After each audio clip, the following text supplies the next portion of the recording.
Hello and welcome back. My name is Ralph Clayton, and I'm your host. This is episode 2 in the Volumetric Time Model series. In episode 1, we built the foundation. We talked about the difference between existence and access. We talked about how the universe can be consistent while your lived experience stays uncertain, because you are inside the system with limited information. We introduced the idea that your present moment is not a universal slice of time. It is what you can access through signals, memory, and constraints. Today we're going to take that foundation and name something that almost everybody has felt, but very few people have language for. It's one of the most modern feelings there is. It's a feeling that shows up in finance, health, relationships, careers, technology, social life, and even politics, without us needing to touch politics at all. The feeling is this: you can see what's coming. You can predict the outcome. You can even be right. And still, nothing you do changes the trajectory. You're watching the wave approach, and your hands do not connect to the ocean. That feeling has a name in this framework: forecasting without power. And once you name it, a lot of things in your life become clearer. Not comfortable, but clearer. Now, quick disclaimer before we go any further. This is not an episode about despair. It's not an episode about giving up. It's an episode about precision. It's about separating prediction from control, and separating knowledge from leverage, so you stop punishing yourself for not doing the impossible. And then, after we name the feeling, we'll talk about what it implies. We'll talk about what you can do with it. We'll talk about why systems create it. And we'll set up episode 3, where we get more technical and define something called the agency horizon. Okay, let's start with a story. Not a dramatic movie story. A normal story. A story that is so normal it's almost boring. But that's the point. Modern life is boring in the way it breaks you. Here's the story. You have a friend. Or maybe you are this person. They're in a relationship that is clearly decaying. Nothing horrible is happening. That's the problem.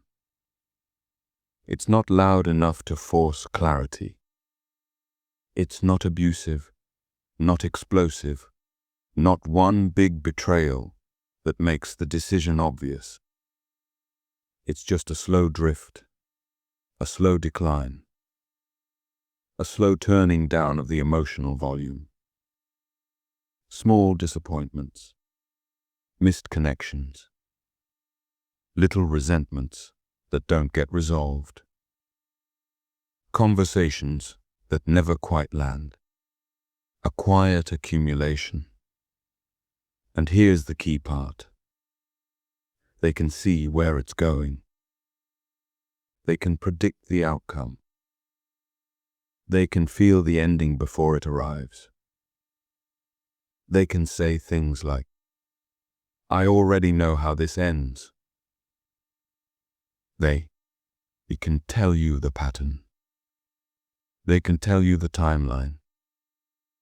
They can basically write the last chapter, but they do not change the pattern. They don't act early enough.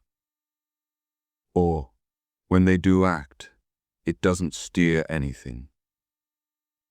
They say the right words at the wrong time, or they say them in the wrong way, or the other person hears them as pressure, or the relationship has already moved into a state where the system stabilizes against change.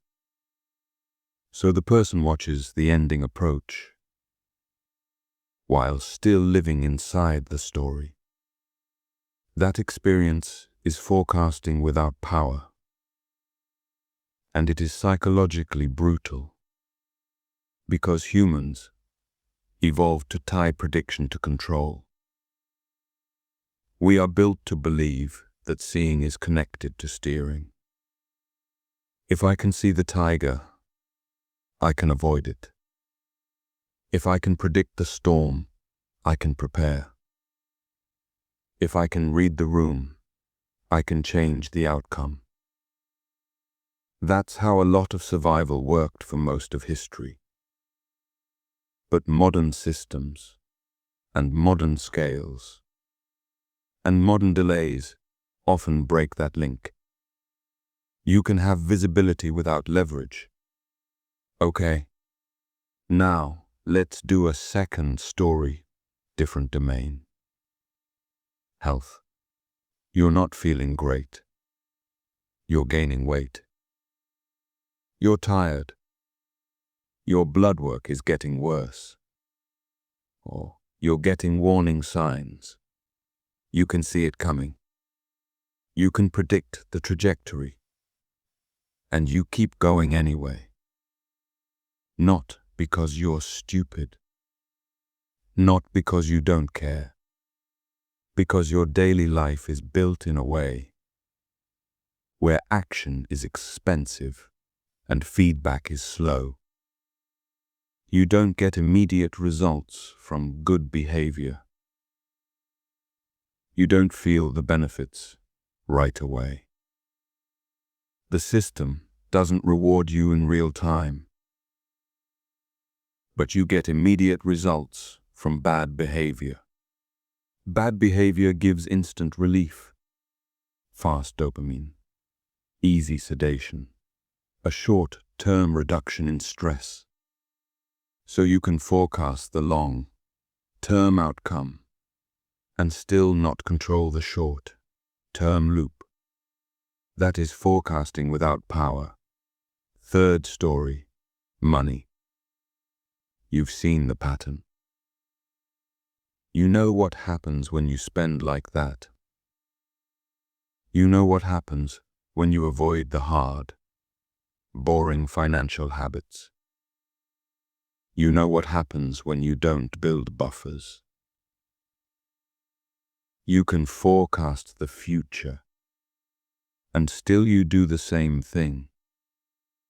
Because the system, you're inside, is not built to reward good behavior with immediate feedback, and not built to punish bad behavior until later, when it's too late to matter. That delayed feedback produces forecasting without power. Okay. So now we have 3 human examples: relationships, health, money. Different domains, same shape. Forecasting without power is not one special tragedy. It's a structural pattern. Now, I want to define it cleanly, in plain language. Forecasting without power is when you have predictive information about outcomes, but your actions do not produce detectable, steering influence over those outcomes. That's the whole thing.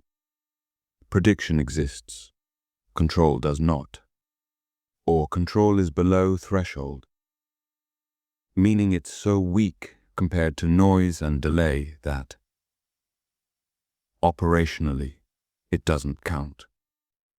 That's important, because I'm not claiming you have literally zero influence in an abstract metaphysical sense. I'm not making a cosmic claim like, you are totally powerless. But I'm making an operational claim. In practice, given the constraints you have, your influence is too small, too delayed, too diluted, or too noisy to steer the outcome. You might still be moving your hands, but the steering is not coupled to the road. This is exactly like a steering wheel with delay. If the car responds to your steering input 2 seconds later, you can still drive, but it's hard. If it responds 10 seconds later, your control becomes unstable. And if it responds 50 seconds later, you can predict where the car will go. But your steering is not meaningfully coupled to the current state. So you are in a forecast state. You can see what's happening. But you're not in a power state. You can't intervene effectively. Okay, now, why is this so important for VTM? Because it directly connects the physics, framing to lived experience.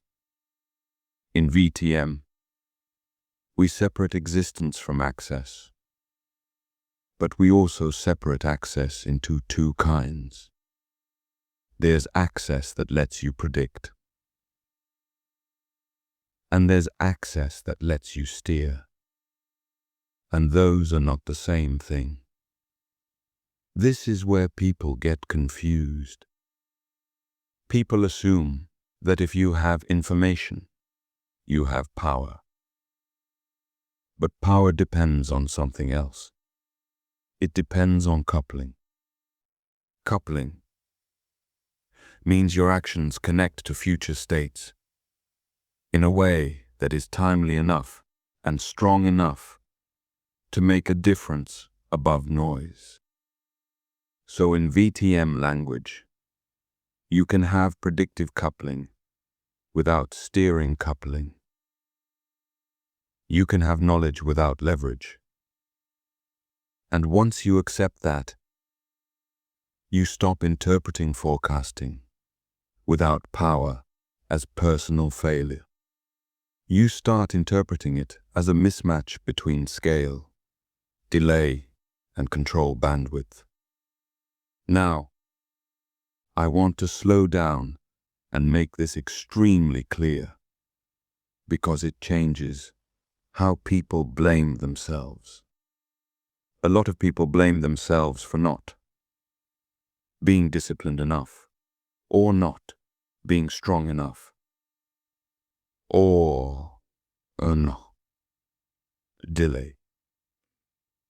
But if your system has a long not choosing better, accusing, trying hard enough, and your actions are diluted, and the feedback is noisy, then the failure is not purely moral.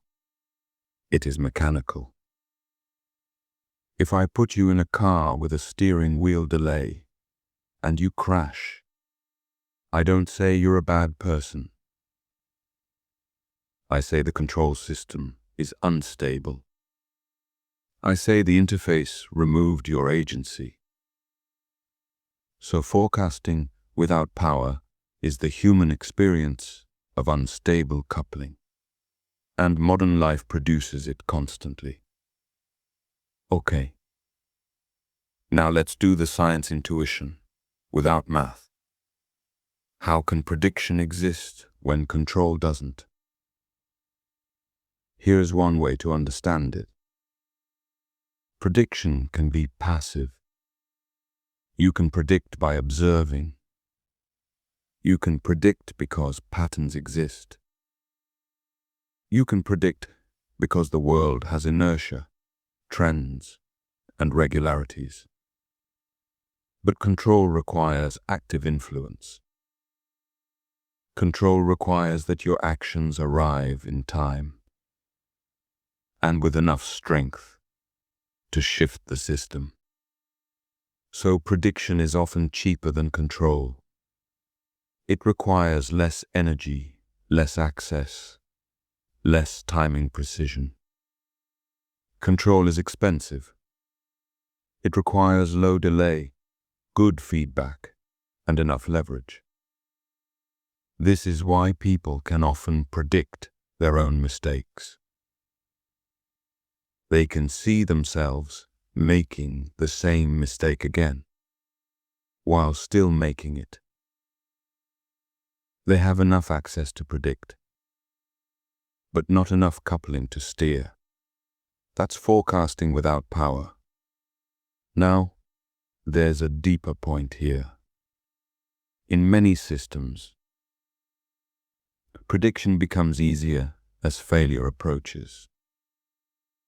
This sounds counterintuitive, but it's real.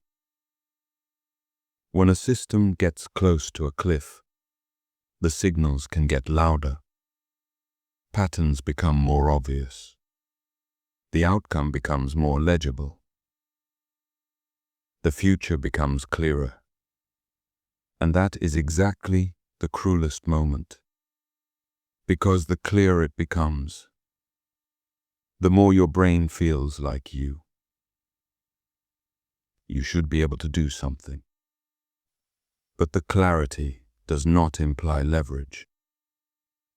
Sometimes the clarity is a symptom of reduced degrees of freedom, meaning the system has fewer ways to go, so it becomes more predictable. And at the same time, your ability to steer, it might be collapsing because the delays and constraints are dominating. So you get a spike in forecasting right as power is dying. If you've ever had the experience of suddenly seeing the truth of a relationship right before it ends, that's the human version. If you've ever had the experience of suddenly understanding your health trajectory right before the crisis, that's the human version.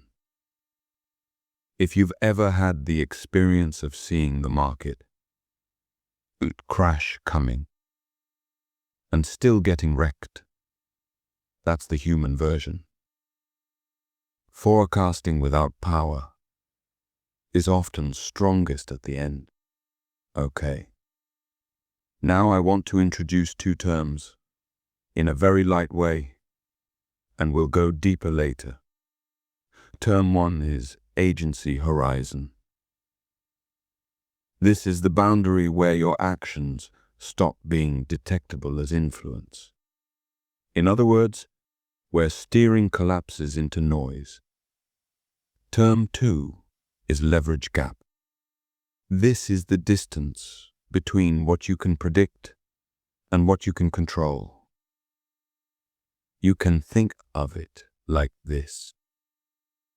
Forecasting without power exists when the leverage gap is large, when your prediction stays high, but your steering goes low. And when that happens, you get a very specific psychological state. You become a spectator inside your own life. You're not ignorant. You can see it.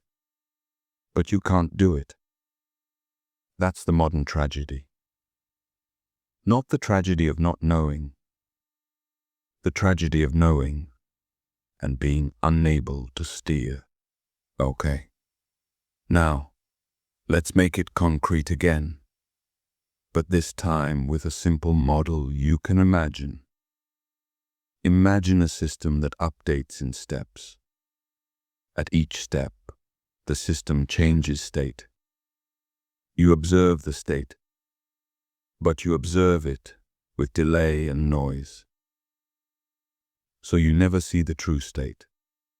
You see a version of the state that is late and fuzzy. And you can act. You can push the system in one direction or another. But your action also arrives with delay. So by the time your action affects the system has already moved. Now here's the key. Even with delayed observation, you can still learn the pattern.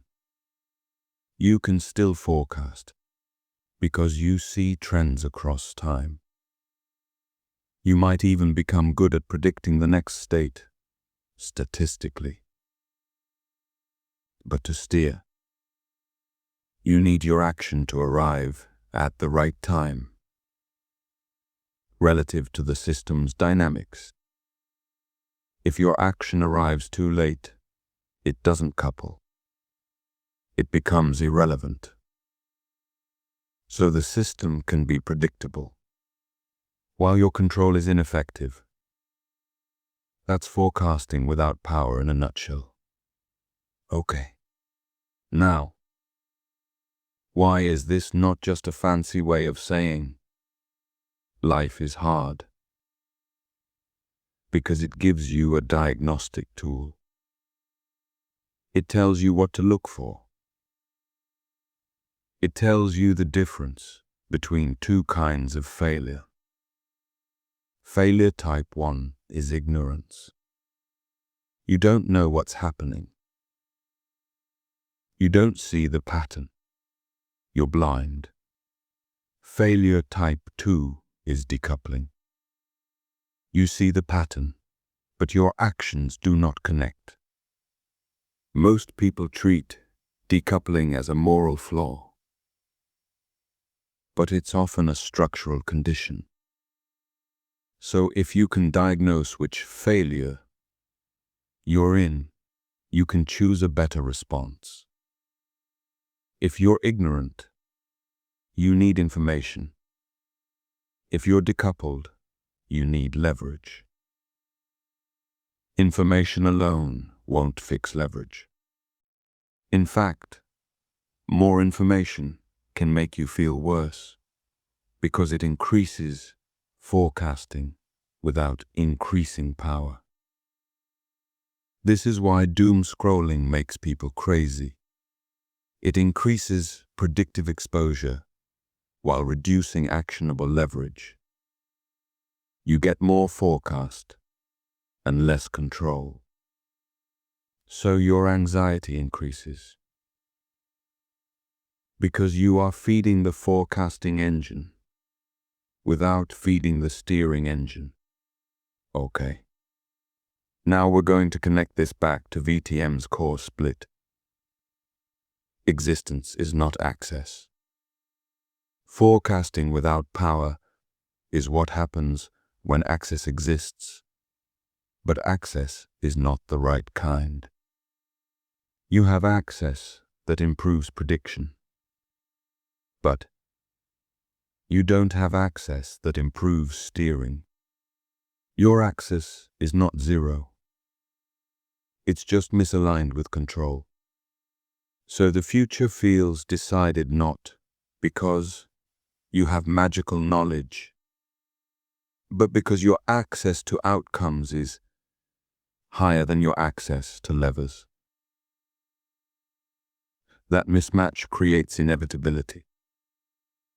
Now let's talk about systems, because this is where it gets modern. Many modern systems are designed to be stable. They are optimized for continuity. They are optimized to not be easily perturbed by individuals. This is not evil. It's how large-scale systems survive. Markets, platforms, bureaucracies, social networks, supply chains, large companies, all of these systems are designed to dampen individual influence. They don't want one person to steer the ship, so they create delay. They create layers. They create noise. They create smoothing. They create procedures. They create metrics. They create cues. They create filters. All of those things increase prediction, in one sense, because you can see the pattern of how the system behaves. But they reduce power, because your actions are diluted. So the system becomes legible, but unsteerable. That is forecasting without power at scale. And that is why people feel like they are living inside a machine. Not because the machine is literally conscious, but because the machine is stable and you are small. Okay. Now, I want to be careful here. I'm not telling you you can never change anything. I'm telling you that control has a horizon. There are domains in your life where you have real leverage and real coupling. And there are domains where you don't. The practical value of this framework is that it helps you stop investing effort into domains where your influence is below threshold, and instead redirect effort toward domains where you can actually shift outcomes. That is not surrender. That is strategy. Now, let's do a practical section. What should you do when you recognize forecasting without power? I'm going to give you 5 moves, not motivational slogans. 5 moves. Move 1. Stop confusing forecasting with responsibility. If you can see the outcome, that does not automatically mean you caused it. And it does not automatically mean you could have prevented it. Being able to forecast something does not mean you have the leverage to change it. This one move can cut a lot of pointless guilt out of your life. Move 2. Search for levers, not facts. When people feel powerless, they often seek more information. They want more facts. They want more certainty. But the problem might not be uncertainty. The problem might be leverage. So instead of collecting more facts about the outcome, look for levers that change coupling. Ask, what can I do that changes the feedback loop? What can I do that reduces delay? What can I do that increases the strength of my action? What can I do that moves the system into a regime where my influence becomes detectable? That's leverage thinking. Move 3. Reduce latency. Latency is not just a technical word. Latency is time between action and feedback. If the feedback arrives too late, your control collapses. So any practical intervention that shortens the feedback loop increases agency.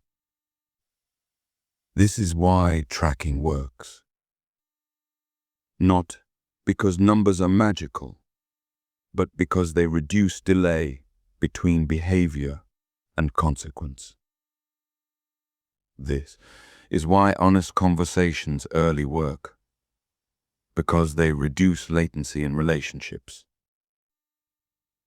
This is why saving money automatically works, because it reduces the need for willpower and creates immediate structure. This is why exercise routines work when they're simple, because complexity adds delay and friction. Move 4. Lower the noise. Noise is anything that makes the relationship between your action and outcome hard to detect.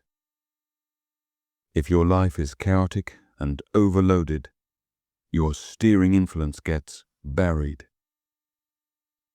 So lowering noise often restores agency.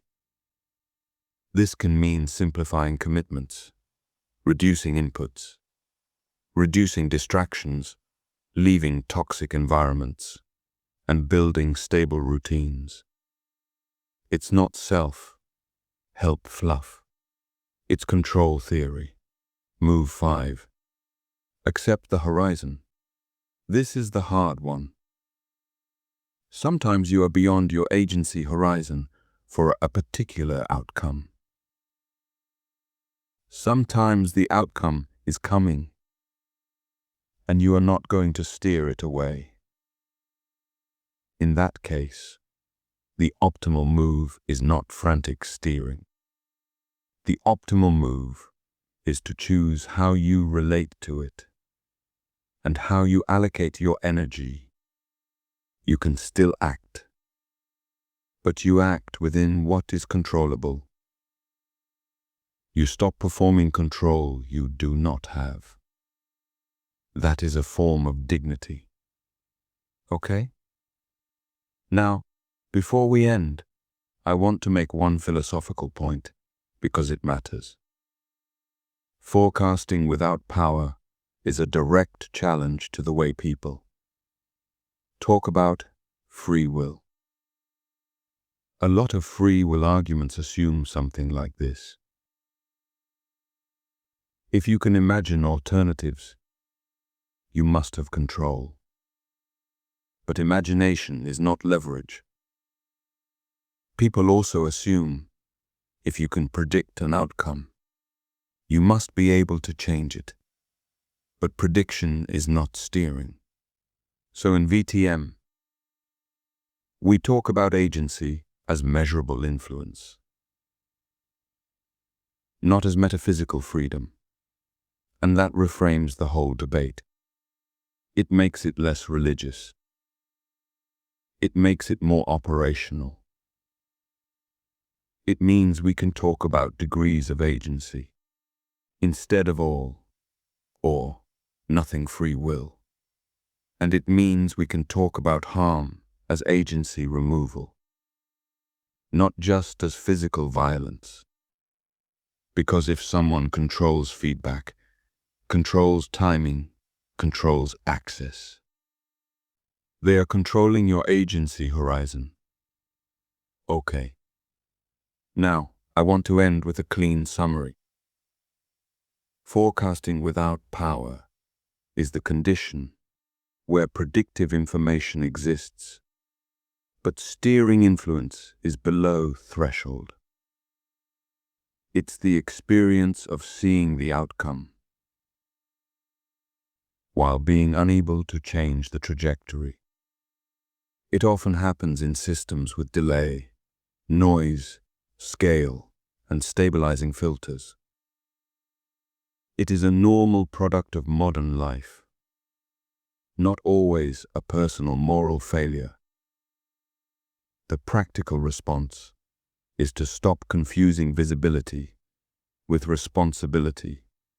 Search for levers instead of facts. Reduce latency, lower noise, and accept horizons when they are real. Okay? Now, here's the bridge to episode 3. In episode 3, we're going to define the agency horizon properly. We're going to talk about how you can actually detect the boundary where steering collapses. We're going to talk about why some signals spike right before failure. And we're going to talk about how a system can remain predictable even after control is gone. That's where the model gets more technical, but still in normal language. And once you understand the agency horizon, you will start seeing it everywhere. In your habits, in your relationships, in your work, in technology, in in any system where action and feedback are separated by delay. Thank you for listening. If this episode hit you, send it to someone who is always saying, "I knew this would happen," and then feeling helpless when it does. My name is Ralph Clayton. This was episode 2 of the Volumetric Time Model series. And in episode 3, we talk about the horizon where control dies. See you soon.